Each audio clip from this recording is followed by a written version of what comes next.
Hello, hello, beautiful people. MIlissa Bradshaw here, your host of the Embodied Marriage Podcast, and I'm here with my handsome husband. That would be me, Chuck Bradshaw, your co-host, and I'm here to balance her depth and beauty with my humor. Together, we are committed to bringing you open-hearted conversations around our experiences. This podcast is for you if you are somebody that's not willing to sacrifice your health or your marriage while building a fulfilling business and living a life of no regrets. Hello, beautiful people. I am again here with my handsome husband. How are you doing? Good. All right, so today I'm excited for this conversation. As I was creating content this morning, it brought me to this this idea, I suppose, to talk about this, as I'm all up in my feels and in flow and inspired and enthused and, you know, that feeling of just high on life type of a thing. And having a conversation with Chuck as he looked like he was about to fall asleep coming home from the dentist. And I'm like, did you sleep good? But truly, I want to share what it's been like as we've been on this journey of me kind of leading in an obsession of self-mastery with what it's like, or what it's been like through Chuck's resistance and growth, and just like, yeah, what it's like. How do you stay aligned with each other when sometimes somebody's so high and so low, or bad mood, good mood, you know, like not just not letting the other person's mood or energy affect us, but I'm just talking about, anyway, that's what I'm talking about. What you were probably looking for is when you're in that other person's proximity, how do you not let their mood kill your mood? So, yeah, and like I really truly have a profound understanding of my gift in the decision that I made to slow down my growth at times to keep you with me, right? And consciously deciding to not go full speed in my business, or yeah. When you say, yeah, is that my cue? Yeah, I suppose, because, okay, so yeah, I was trying to paint a picture. I'm in flow, like I'm in this place where I could just talk, you know, and go. So sometimes I do just have to cut myself off. Well, I understand what you mean. And as far as not hitting the accelerator all the way, you can see me in the rearview mirror, but it's like having a Shelby GT 500. Oh my heck. And you put the pedal all the way down, and you see me, and then I get smaller and smaller and smaller. Yes. So let me just say I appreciate you setting it on cruise control, as I would stop off every so often for Where did you just come up with this analogy? Because I don't know what, that was like really sexy. Well, let me finish. Okay. Even though you would have it on cruise control and you're trudging along and you're looking back, yeah, Chuck's still there. He's still there. Mm-hmm. I may stop off for a bathroom break, grab a pop or something, or, you know, water. But I appreciate the fact that you, and you're still on cruise control. I'm closer to you now. I'm right up. I'm almost like right in your behind right now. Yeah. And to be real, you guys, I'm warning him, not in a threat way, but like, hey, come on, here we go. Cause I'm about to take it off cruise control. You've got the tools, you've got everything that you need. And now it's time to go. And with that, that's why we're here launching the podcast, to share it with y'all. So in other words, shit's about to get real. Shit's about to get real. Oh. Or hit the fan, as they say, in a good way. Ooh, it's been a journey.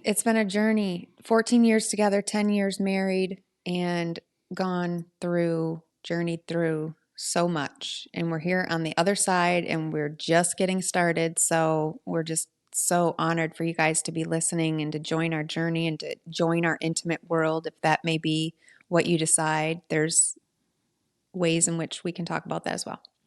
Exactly. And I'll do like she just did. Woo!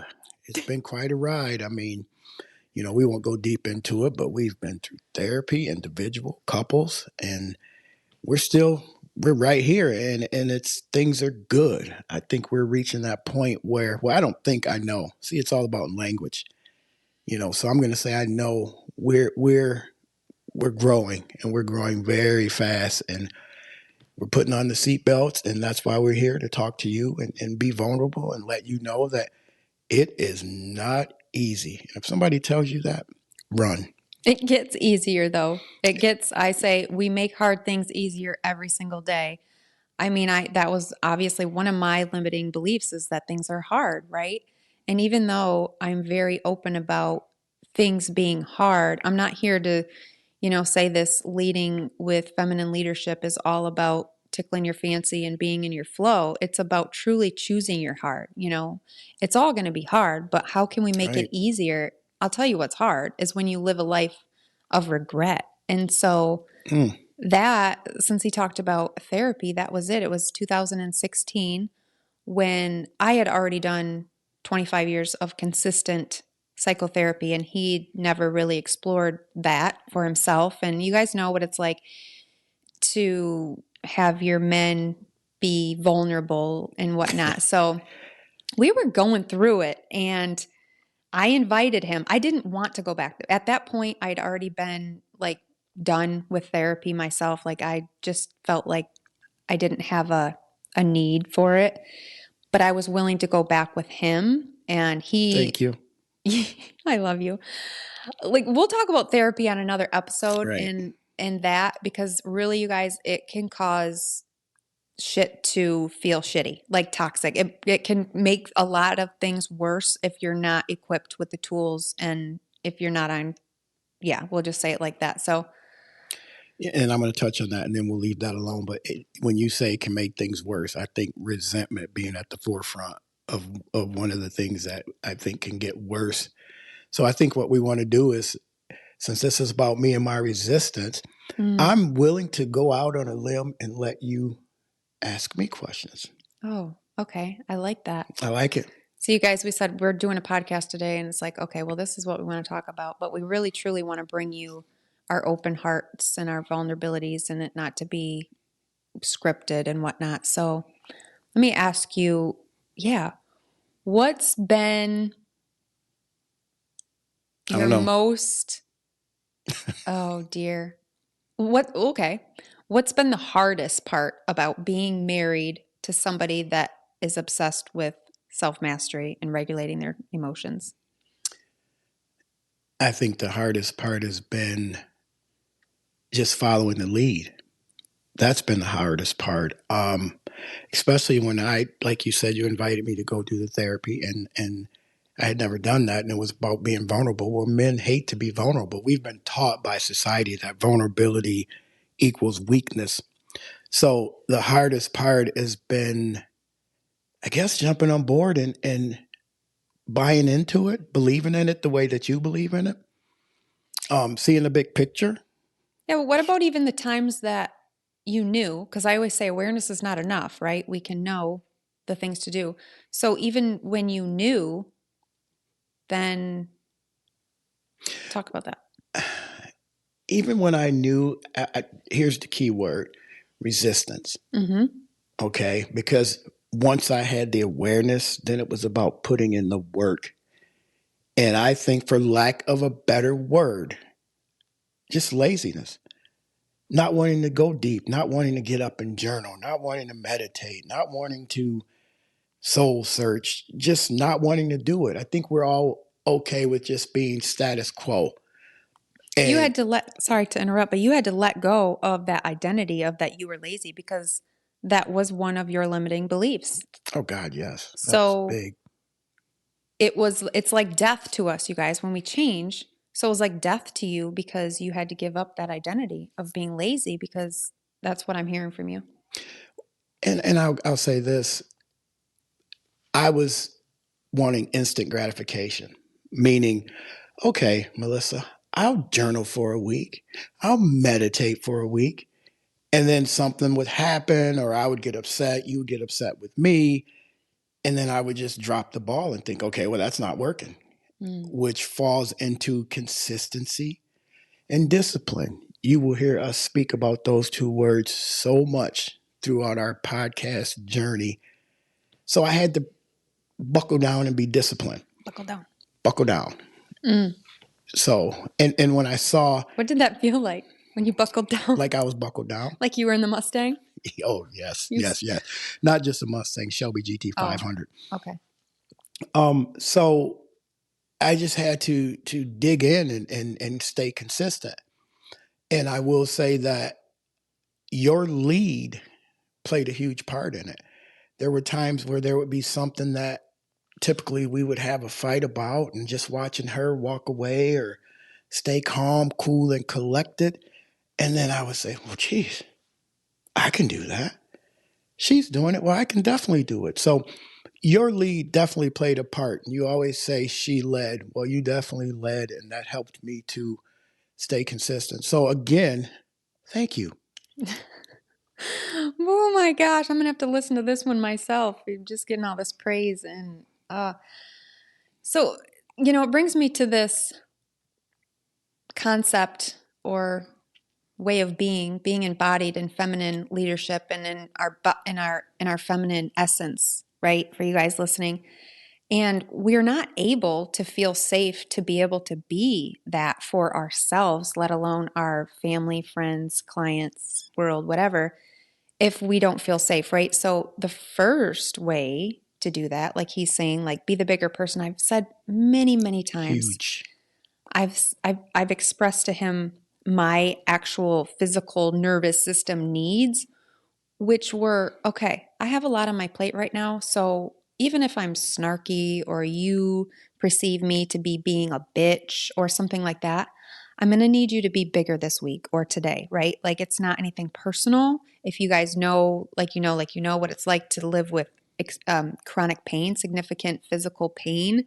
And if you haven't, or if you don't, just think about a time that you were in pain, and it's harder. It definitely is harder to manage your emotions, but I've been able to do that now. That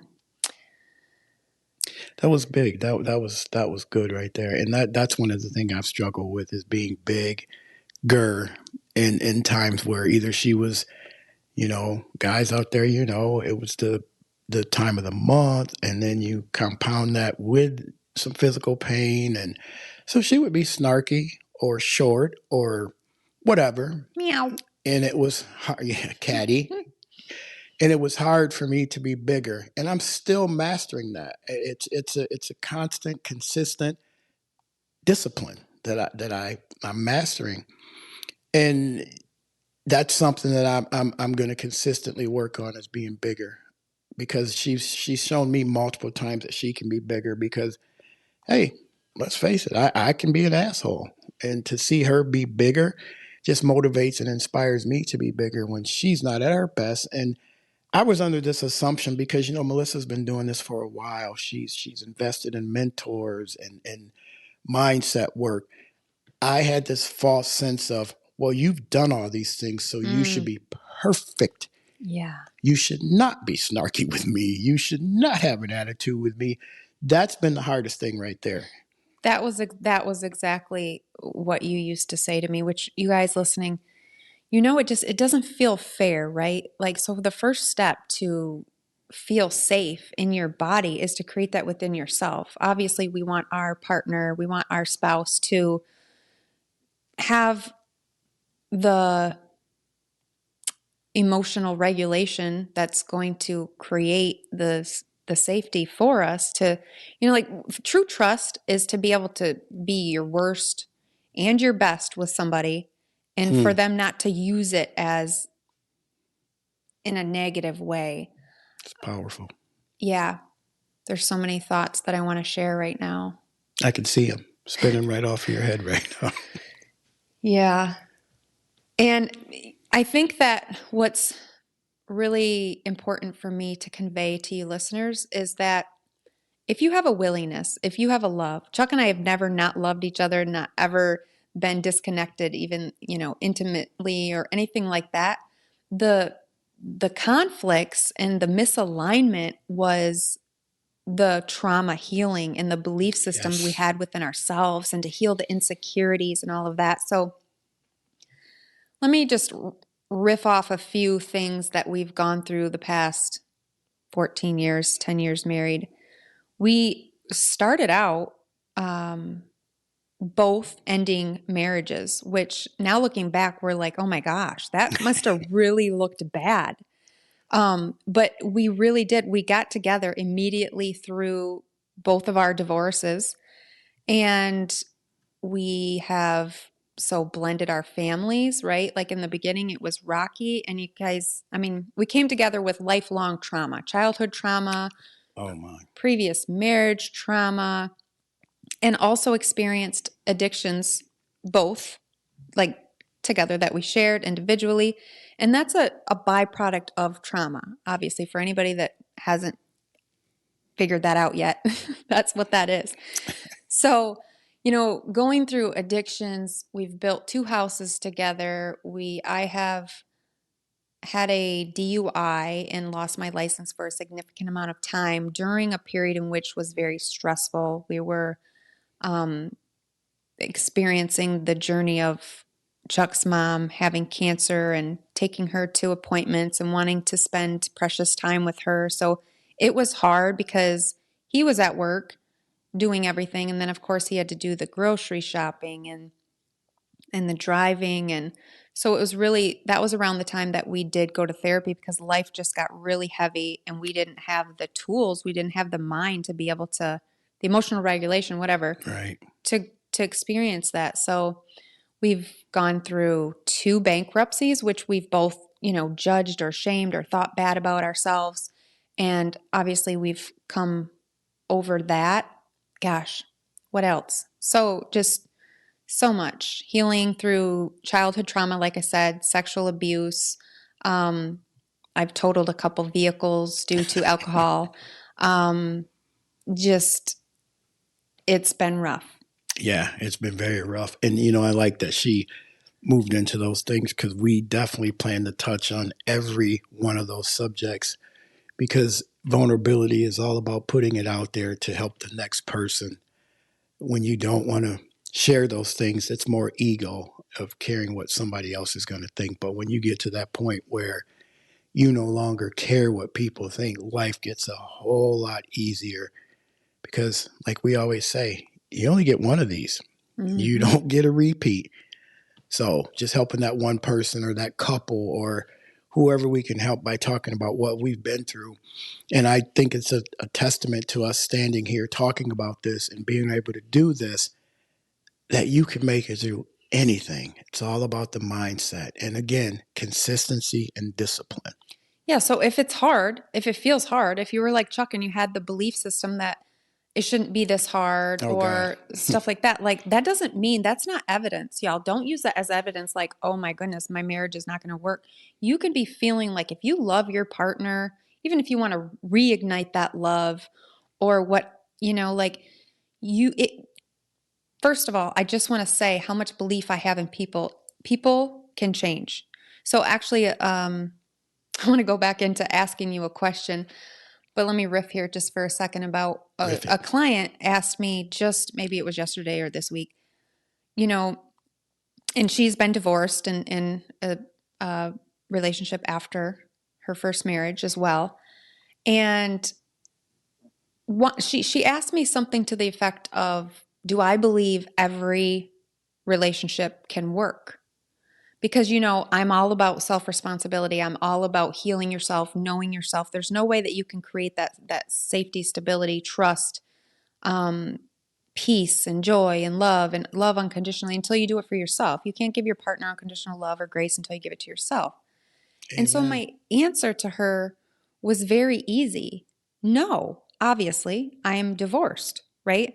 Now, looking back, seeing that, okay, that was for multiple reasons, but the biggest reason was I didn't love myself. How the hell could I make a marriage work? Like, Right. coming from, and Chuck too, just his first marriage at young ages or whatnot. And that doesn't mean anything, because you can get together when you're 50 and still not do the work that we've done as far as emotional intelligence and deciding to be better, right? So I just want to say for you listeners out there, again, I always say, if you have the willingness to change, if you have the desire, it can happen. If you have the love, yes, it can. There's a difference in wanting it for your partner. A lot of women come to me and they want and they focus so much on their partner's addictions or ways of being. They hold them back. You guys, our therapist told Chuck straight up, like it sounds like every time MIlissa gets her little flow going and doing really good, it's like you snip her wings. She's like an injured bird that starts to fly. And every time I did, he'd like snip my wing. Now, when you hear this, you're probably thinking, it's very popular to have ways in which that shows up in narcissistic relationships and whatnot. And neither of us are narcissistic. However, every single person living has narcissistic tendencies, right? And all it is, it's the trauma, it's the insecurities, it's the belief systems, it's all of this. So I just want to clear that up as we start this podcast journey that absolutely no, I do not believe that every marriage is salvageable. I don't believe that every marriage, it's like wrinkling up a piece of paper and flattening it out and it being the same. If trust is broken, I mean, there's so many different parts many to different it. parts. But what we're here expressing to you is marriage is just not the way that it used to be, in the way of like, my grandparents were married for, I'd be lying if I remembered the exact, but I know, I threw a 60th wedding anniversary party. So it was like 63, 65, something like that maybe. They were into their 90s. And not to say that they shouldn't have stayed married. They loved each other very much. But obviously, I'm a granddaughter of a World War II vet, and there was dysfunction and trauma and PTSD and all of that. And just side note, my grandpa was and is the greatest inspiration of all. When you have somebody to believe in you, then life is good. So where was I going? I was talking about, what was I talking about? I don't know, but just let me interject here for a minute. Okay. MIlissa just said something, and it kind of has been sticking with me as she was riffing. She said something about you can't love someone until you love yourself. And my mother, God rest her soul, she always preached that to me. And when me and MIlissa first got together and we went through our different things, she would tell each one of us that you cannot truly love someone until you love yourself. And if you take nothing from this podcast, let that sink in and marinate. You cannot love someone else truly until you truly love yourself. Point blank, period. That's in anything in life. Yeah, that's so true. And again, my mind is stirring and having so many different ways of I can beatbox or something. Directions. Yeah, you could probably do that. You could probably do that. I want to say love is a choice. I want to say that. Oh, 100. What we've done, what Chuck and I have done to be where we're at right now is we decided to heal our lifelong traumas, right? We decided to become different people together. And so now, we used to have such an insecurity.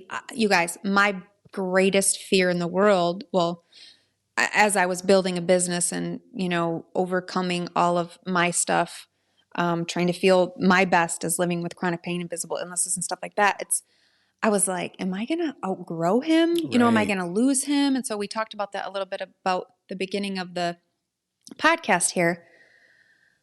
However, it's a choice, right? So just as I am a conscious parent, which that's a whole nother episode because it took Chuck resisting where I was going with that as well with conscious parenting, because it's completely different from how we grew up, completely different.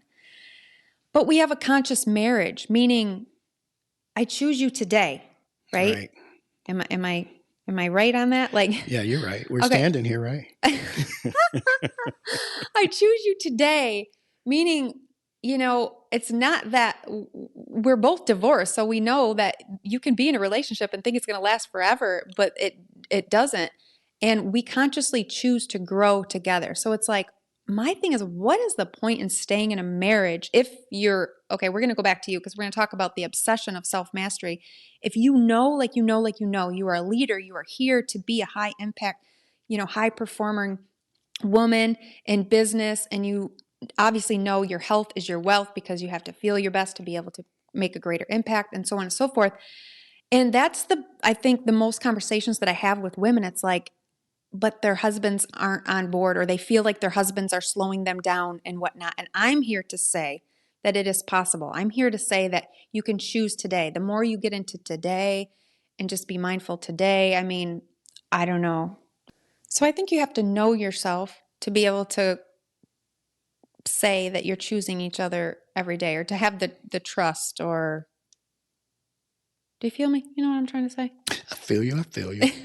I think you definitely have to know yourself, because how can you choose someone else when you don't even know yourself? Right. Like trusting yourself to be the best version is what I'm trying to say. Like when you are saying, okay, we're in a conscious marriage, we're choosing each other every day. It's not like, oh my gosh, divorce is off the board or whatever. It's like, no, we're choosing to be the best versions of ourselves every single day together. Right.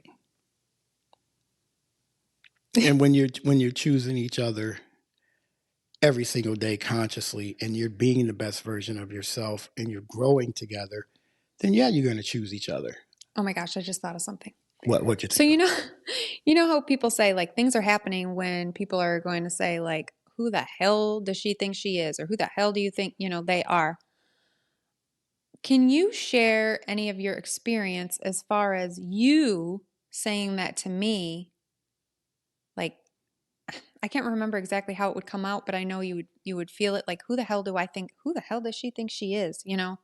Um, you think that you're better than me or whatever. And the truth is, well, no, I believe in you, and I believe you're capable of being your better version of yourself. But actually there is truth in that when people say, well, who do they think they are? They think they're better than you.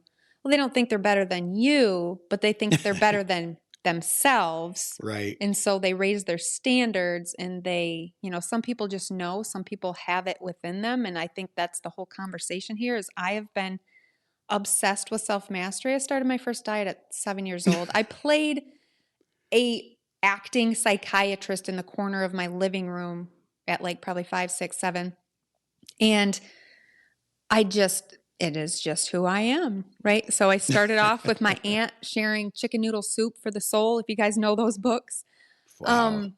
And, I started reading Wayne Dyer at like 18, 19, and I haven't stopped. That's something else. That's how you know that's your true calling. It's been burning inside of you. She'd tell me the story. She'd have a little sign up list for the people to come in. She was a psychiatrist. What young child thinks of that? Let me listen to you so I can help you solve that issue. But she said I something. wanted to fix the adults around me, I'm sure. She said something to the effect of, I would say, who do you think you are? And oh, yeah, I said that many times, right along with my other one. Marriage shouldn't be this hard. But before I go into that, there's this saying that I just saw the other day. It says, it's not that I think I'm better than you. It's just I don't want certain types of energy around me. And that's powerful. That is powerful. So with that, it was actually something I was sharing with you this morning is the more you grow and you know what you know more than what you used to not know, you continue to understand the significance in your proximity, in your environment, the people, the places, and the things. And you ultimately take action by your intuition and your belief and all of that, knowing that there's better and understanding, right? Like I've lived in a body and in a mind that did not serve me for the majority of my life, trying to figure me out, right? Trying to figure me out, trying to figure out how I felt, trying to figure out where and trying to understand my like obsession of better, my obsession of, I mean, I used to love dresses when I was a little girl. I like to dress up. It's like, okay, but then connecting the dots and seeing how I've dimmed my light and I've, to make other people around me feel good and not to intimidate them or for them to be like, who the hell does she think she is, type of a thing. So, oh, I just love this conversation. Well, that's what we tend to do. We tend to dim our light because we don't want to offend other people, or we, first and foremost, we care what they think. I shouldn't care if I'm offending you if I know that what I'm doing is a higher vibrational thing. And you're right, the proximity. It took me a long time to grasp that, about it's all in the power of the proximity, the people you're around, the people you talk to. What's that saying? I can tell the type of person you are by the 5 people you talk to the most, or something like that. Well, I would say it would give clues, but I think what you're trying to say is that will determine you, Determine right? you. Like that'll determine you. So the power of your environment is you are profoundly impacted by it, obviously, like a positive environment versus a negative environment. Right. You're seeing kind of what's possible. It's opening up the floodgates of opportunities yeah. Well, okay, example. 5 people, you're the 6th. All 5 of those people drink and you spend all of your time with those people. Eventually, you're going to be the 6th person. Okay. Okay. You're getting. And that's a whole different podcast. You nailed it. We've got so much content, but back to, hold on, pump your brakes for a minute. Am I in the Mustang? Maybe. Okay. I don't know. We'll talk about that. That's a different podcast even too. Stop. So, but I used to say to her, "Who do you think you are?" When she would raise her vibration, and I was stuck in old behavior, and she would, let's say, put a boundary up. And I would literally say, "Who do you think you are?" Those are my favorite ones. Number 1, who do you think you are? Number 2, marriage should not be this hard. And those are like repetitive. Now, I haven't said those in eons, but yeah, I used to say those things when she would establish a boundary with me, because we know people do not like boundaries. When boundaries are established, you're being difficult. You think you're better than me. It all falls into place.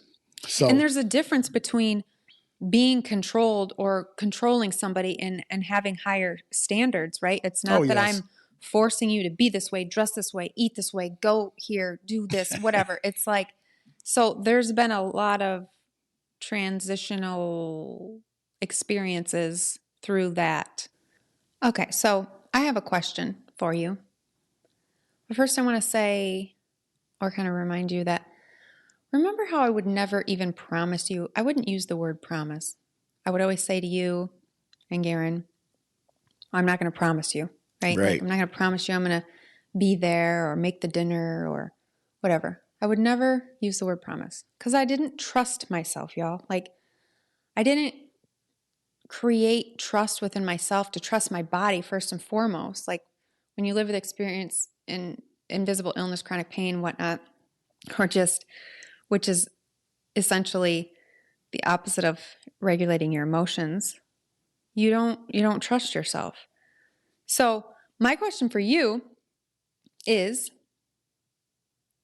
during all of the resistance and kind of questioning all of my decisions as I've made decisions to be better, heal, build a business for our marriage, all this kind of stuff, and you didn't necessarily trust me, right? So that's where the resistance would come. So my question is, do you trust me now? Well, honestly, 100%. Because I'm seeing everything unfold. I'm seeing, more than anything, I'm seeing your excitement, your confidence, your oh, I can't even think of the word. You know that you know that you know. And because you know that you know that you know, that's a lot of no's out there. I can feel it. I can sense it. And so, yes, I believe you now. And I'm just here to grow together and support you and continue this journey. Yes, I believe you now. So big or little, right? Like, and that's what I mean. I can't, there's energy, there's frequency that's unexplainable, you know. And we're definitely in this very I don't even know. I don't have a specific word, but I have my hand on my heart. See? It's better. Better's better. But you trust me now to make little decisions, big decisions without questioning them. Right. And I want to clear up. I've always trusted you because you've made a lot of decisions, and I'm like, okay, that's what we're doing. But let's just say the trust now is a trust without hesitation. So before there was trust and there was hesitation, I kind of see what you're talking about. I believe you. But now, just through your whole change, and I see it now, and I totally 100% believe you. It's almost, like I'm getting goosebumps. So, Okay. And I'm asking you this because I want our listeners, both men and women, to hear what I mean about, regardless who's leading, right? I mean, you're going to come to a point where there's a beautiful harmony within your masculine and feminine energies within the dynamics of your sacred commitment in marriage, but also business and healing and feeling whole and, being in alignment and all that kind of stuff. But leading in a way where you believe in yourself is the hardest thing that you'll ever do. It's the hardest thing that I have ever done in my life.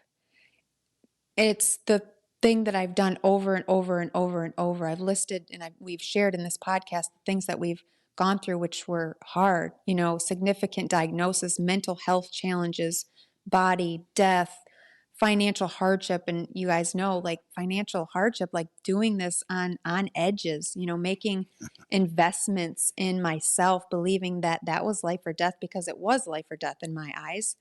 It was, and I still truly believe that. And I'm to the point where there's no materialistic thing that could ever be taken away from me and me regret everything that I've done to be able to hold this power of regulating my emotions as a feminine leader, and especially in the coaching industry and leading others in marriage and all of this. So I just want to share with you all, it's going to feel like, oh my gosh, who the heck do I think I am? Like, am I crazy? Like, it's a lot easier when somebody believes in you alongside of you or has trust. And so I loved hearing your perspective of you did trust me, but there was hesitation. yes. But then, y'all, then there's a whole new level of trust of when you see that even through hard times, even through the shit show of it all, it's all divine. It's all meant to be. It's all things are happening in such a deep way in our life. And we can go into some of those later. But I guess I would ask you kind of like the same thing. If the business went away, if every materialistic thing went away, would it be worth it? Yes. And why would it be worth it? Because of who we are today as people. You can have all the material things you want. Well, we see it all the time. Millionaires committing suicide, alcoholics, addictions, because they have that money. Or we see people win the lotto and it's gone within the year because they haven't did the inner work. It's the inner work. And that's the thing here, not to say that, and of course, I have to remind you of this because as listeners about divorce, because I have no judgment. I am divorced, right? Like I have no judgment. I come from a divorced family. However, it's why I play such a unique role. If you're listening, it's all divine that you're here because it's all choice, right? So choice is a love. That choice of love carries on even if you are through divorce. Again, an entire new podcast Oh. and how to, yeah. Let me set that aside for now. Where was I going? I was talking about. Oh, I don't know. Oh my God. But I want to touch on something you said. You, as you're making these huge investments and doing these things to better yourself, and you said, "Am I crazy?" Well, they all say to do what we're doing and to step out on that ledge, you almost have to be. But there's nothing wrong with that. Thank you for that. I love you. That's actually where I was going is my mission, my position here in the world is to activate you to have the courage to heal yourself ultimately so that you can be okay and live out what matters most to you, living a no regrets life. So Right. as high achievers, it can be like this high. It can be this, oh my gosh, more money. It can be more business. It can be more impact. It can be more of this. But I'm here to say you don't just get to have it all. You get to enjoy it all. You get to Yes. be proud. Like you get to be proud in the simple moments with your spouse. You get to be proud and being there and listening and being there for what's important with your children.